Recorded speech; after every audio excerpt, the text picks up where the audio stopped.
Glue gun না ফেভিকুইক কোনটার আঠা সব থেকে বেশি পাওয়ারফুল?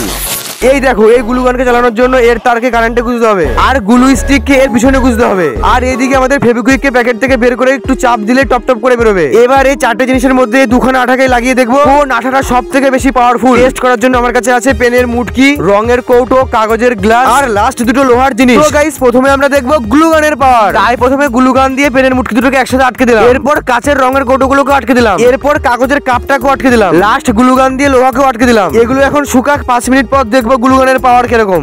5 মিনিট পর প্লাস্টিকের পেনের মুটকিটাকে হালকা টান দিতেই খুলে গেল, কাচের বোতলটাকে হালকা প্রেসার দিতে হলো, আর কাগজের কাপটাকে তো খোলা যাচ্ছিল না, ছিঁড়েই গেল, আর লোহার জিনিসটাকেও কিছুটা জোরে প্রেসার দিতে হলো। চলো এবার তোমাদের ফেভিকুইকের পালা। একই রকম ভাবে পেনের মুটকি, রঙের বোতল, কাগজের কাপ আর লোহার মধ্যে দিয়ে 5 মিনিট রেখে দিলাম শুকানোর জন্য। 5 মিনিট পর যখনই মুটকিটাকে হালকা টান দিলাম দেখি খুলে গেল। এবারও সেম, কি বলবো, তোমরাই দেখো হালকা টান দিতেই খুলে যাচ্ছে। এ কি, লোহার মধ্যে ফেভিকুইকের কোনো প্রভাবই পড়লো না। আজকে গ্লুগান উইনার।